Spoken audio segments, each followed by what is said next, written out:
There is a kind of silence that never feels calm. It feels intentional, tactical.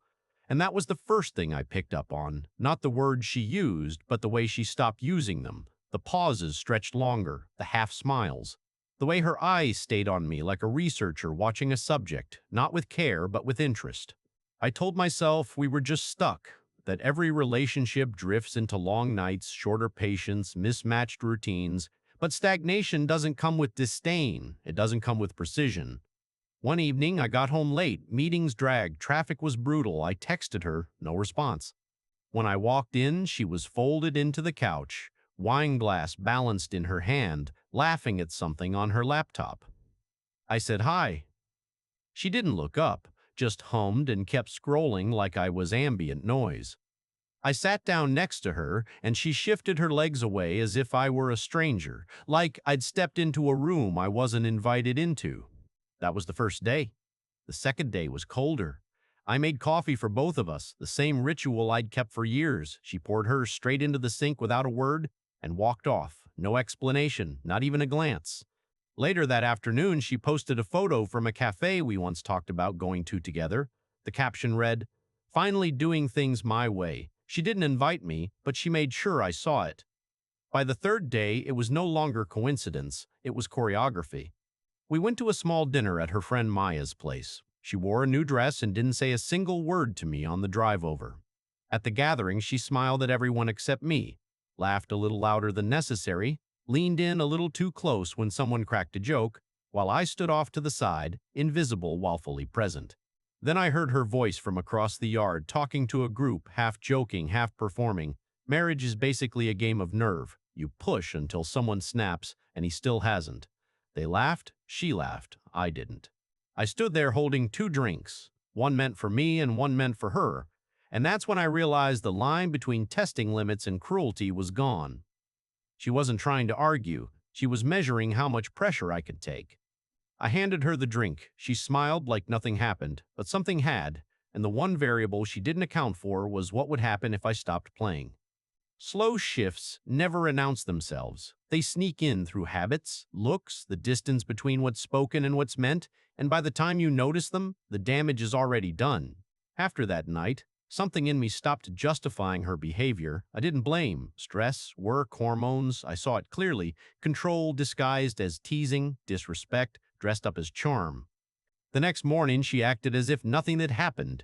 Music playing while she made avocado toast, bright sweater on, humming like she was the lead in her own romantic comedy. I watched from the hallway. She didn't acknowledge me until I stepped fully into view, then flashed a quick smile, not warmth, just recognition. I started paying attention. She wasn't unraveling, she was building momentum. The subtle digs, the social jabs, the chill. They weren't reactions, they were rehearsed. That afternoon, I got a message from someone I barely knew, a former coworker of hers named Daniel. We'd shared lunch once at a company event. He wrote, "Hey man, not sure if this is strange, but are you two all right? I saw something that didn't sit right." He didn't give details, he didn't need to, it confirmed I wasn't imagining it. I didn't reply because the focus wasn't on what she was doing, it was on what I was permitting. That evening, I stayed late at the office, not out of obligation, but for space.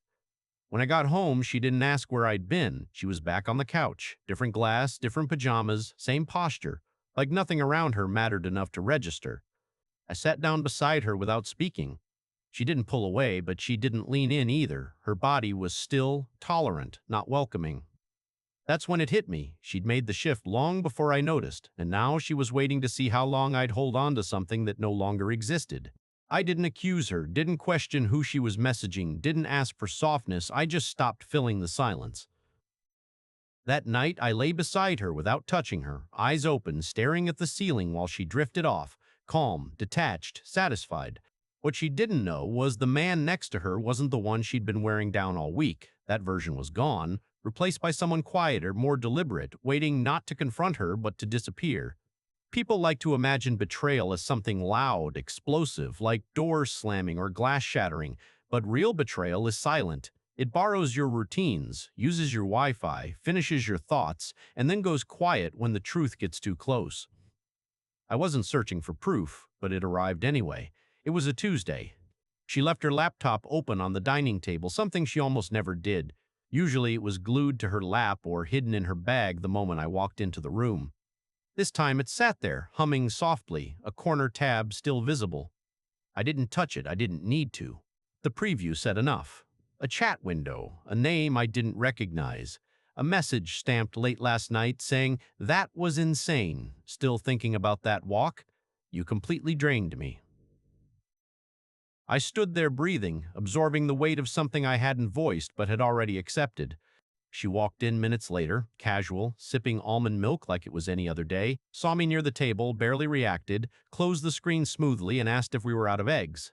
I said nothing, because what do you say when someone is daring you to react when their entire act depends on you either exploding or collapsing?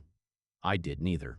That evening, we sat across from each other at dinner. She talked about something shallow, a podcast she'd been binging, a random TikTok hitting the right beats, playing her role, but never once really looking at me, never asking how I was. She didn't notice I hadn't shaved, didn't notice I barely touched my food, didn't notice I'd already emotionally left days earlier. What I felt wasn't anger, it was certainty, and that landed harder than any argument could have. The next morning, I quietly canceled the few recurring transfers from our shared account. Nothing dramatic, just her subscription boxes, premium streaming add-ons, a skincare membership I never used. She didn't notice then, but she would. I wasn't punishing her, I was done financing a fantasy. At work, I felt sharper, quieter. Coworkers asked if I was all right, and I nodded because, for the first time in months, I wasn't confused. I didn't need answers anymore, I had clarity. She still texted during the day, but less often, sometimes just a meme, sometimes a lazy, "Are you good?" with no real concern behind it. I replied when I felt like it, sometimes not at all. The space between us stopped feeling accidental and started feeling inevitable, like watching a storm form far out and knowing it was coming. This time, I wasn't planning to brace for it, I was planning to step aside. The truth itself was no longer the issue. It was the silence that followed it. The silence where I used to offer reassurance, and now I offered nothing. I didn't slam doors or pack bags in the night, didn't shout or leave notes. I faded out deliberately, cleanly, with more certainty than I'd had in months. It started small. I turned off location sharing, paused our shared calendar, canceled plans she'd accepted without asking me, stopped announcing when I'd be home. And then, one morning, I didn't come back at all. I booked a 3-night stay at a mid-range hotel downtown. Nothing luxurious, just quiet, neutral, unfamiliar. A space without her fingerprints on the walls or her voice lingering in corners. She didn't realize I was gone until that evening. Her first text came around 6 saying running late. The second closer to 10 asking, "You're not coming home?" I read both and said nothing. That was the line between revenge and boundaries. I wasn't reacting, I was reclaiming oxygen. In that hotel room, I ordered simple food, no music, no TV, just real silence, the kind that doesn't require emotional calculations or guessing which version of someone you'll meet. I opened my laptop and looked into things I'd been avoiding, separate accounts, asset lines, contingency plans, not with panic or urgency, just calm, because once your vision clears, your movements slow and your decisions sharpen. Back at the apartment, she kept testing the line, sent a photo of a wine bottle followed by a lazy joke about me disappearing on her. I didn't respond. By the second day, she started calling, once in the morning, twice by lunch. I let them ring. When you take away someone's sense of control, they don't panic immediately. First, they assume it's temporary, that you'll return. They laugh it off. Then they sulk. And only when they realize the outcome isn't theirs to manage do they begin to crack. She was still performing, but I had left the audience. By the end of the third day, I stopped checking messages entirely. That night, I stood by the hotel window watching traffic lights blink against wet pavement and realized something that hadn't fully landed before. She wasn't afraid of losing me, she was afraid of losing authority over the version of me who tolerated everything, the one who waited, who smoothed edges, who chased peace while she practiced cruelty. And that version no longer existed.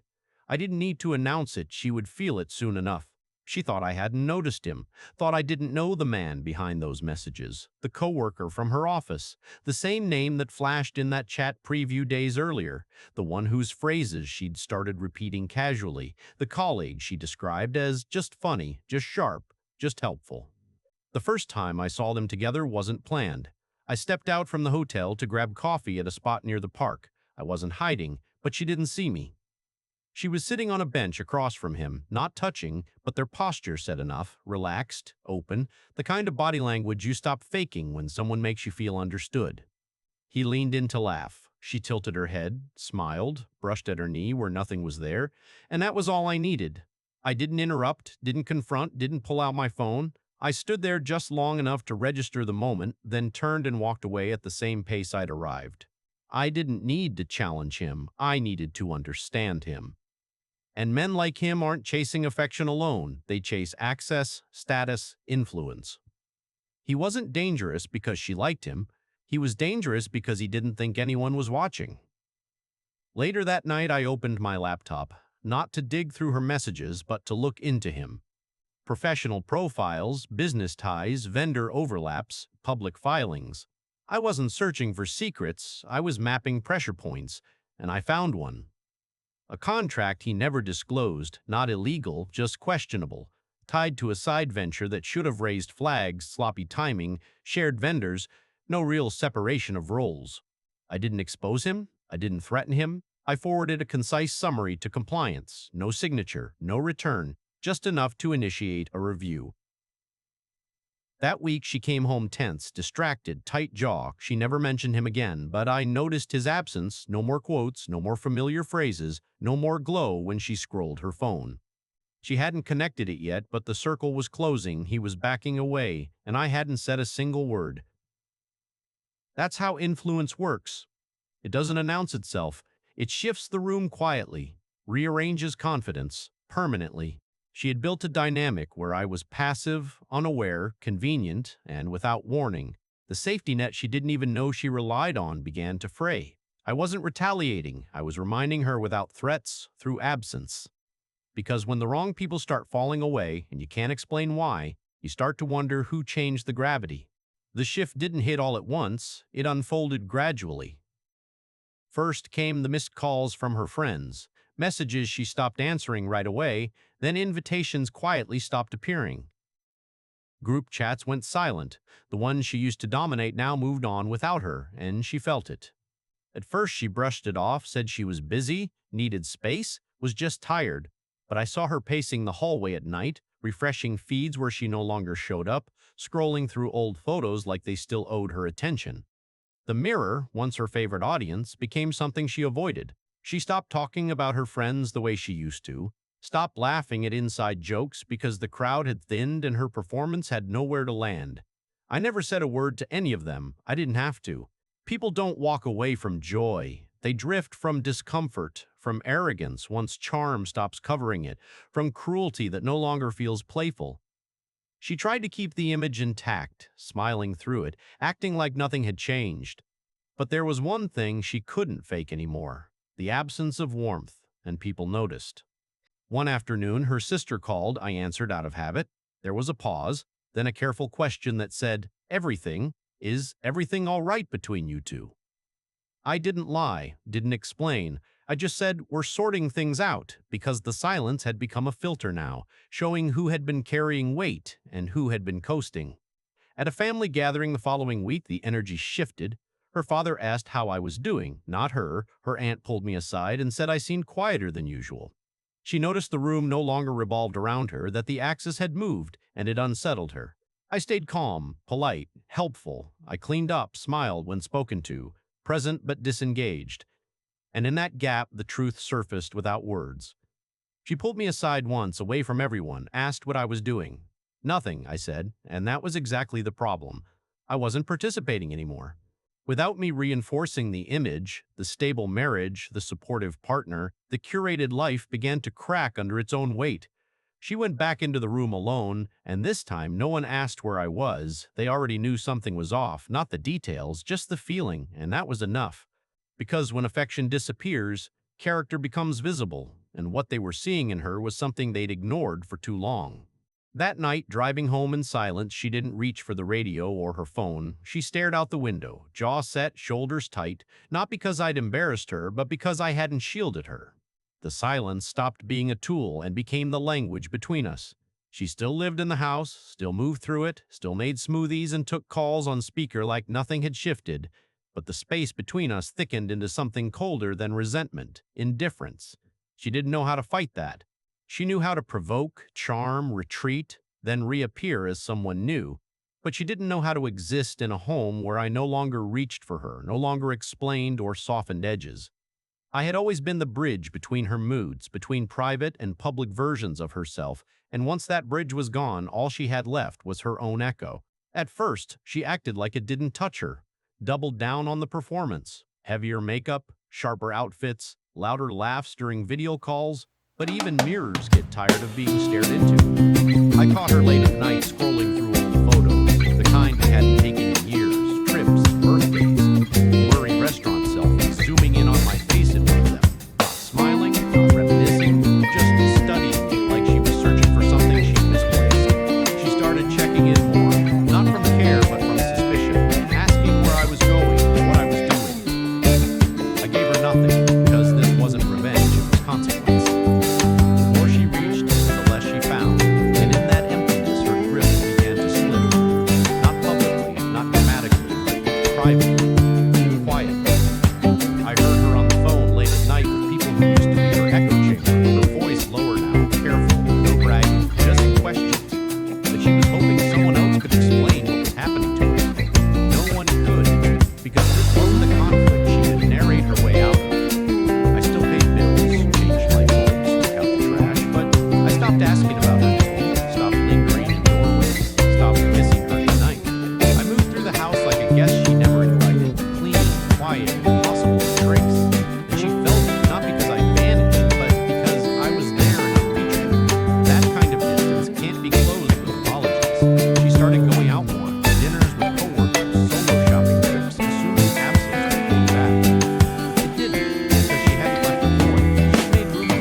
Unchecked, indulged, never challenged.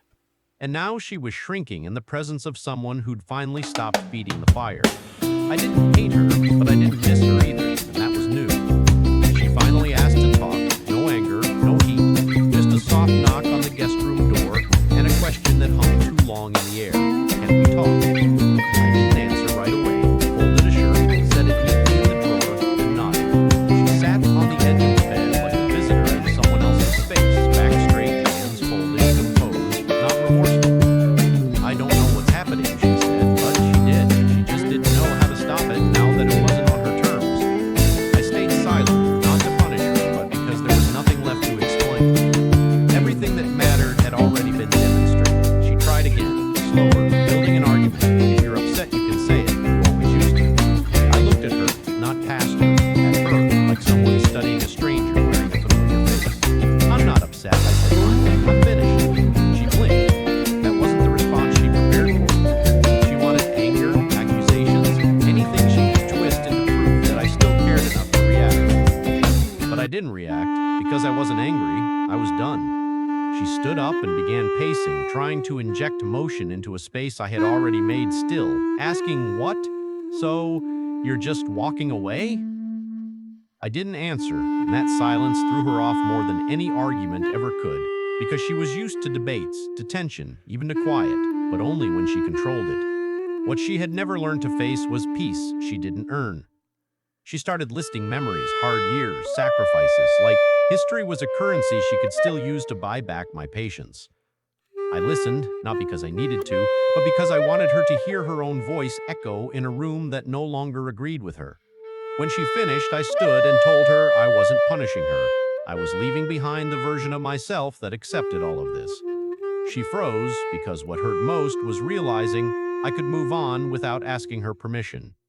She muttered something under her breath. I didn't catch it, and I didn't ask her to repeat it. I walked past her into the kitchen, not storming, not dramatic.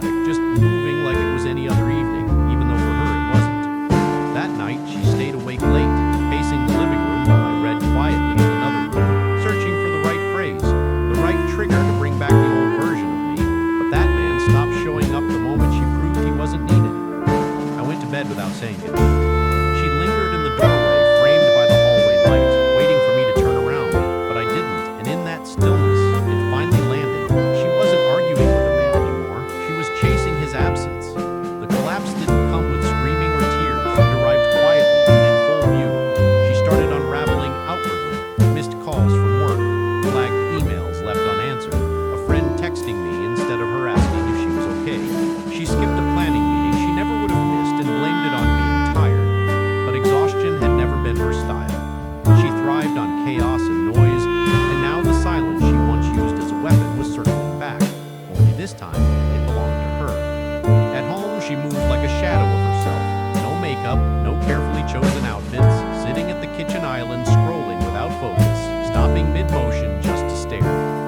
I had already moved on internally, routines, a gym across town, lunches with coworkers she'd never met. I left early, came back late, and when I was home, I was unreadable. She asked questions again, but they were soft, hesitant, like she wasn't sure she still had the right. I answered when I felt like it, calm and brief.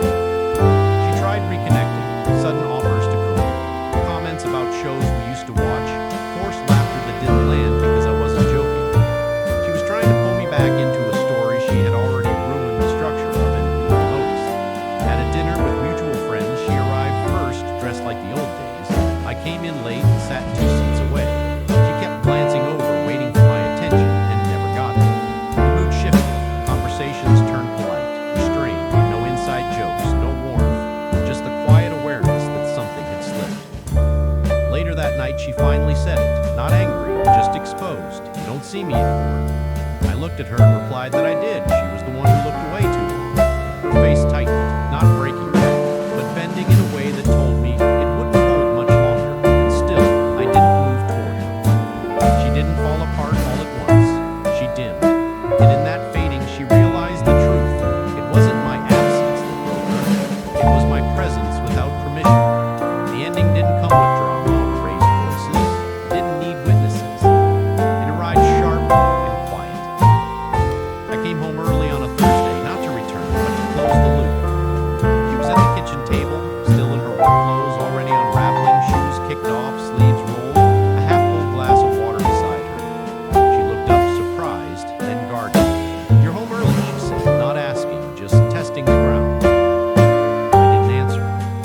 I walked past her into the bedroom and gathered the last things I'd left behind. Small items, a watch case, a tie clip, a book I'd started months earlier. I moved slowly, deliberately. When I stepped back into the kitchen, she was standing, barefoot, arms crossed, not angry, not apologetic, just waiting, like silence meant the words out of me first. "I don't understand," she said softly. And for the first time in weeks, it was honest. She couldn't understand how someone who once waited with open hands could now leave without looking back.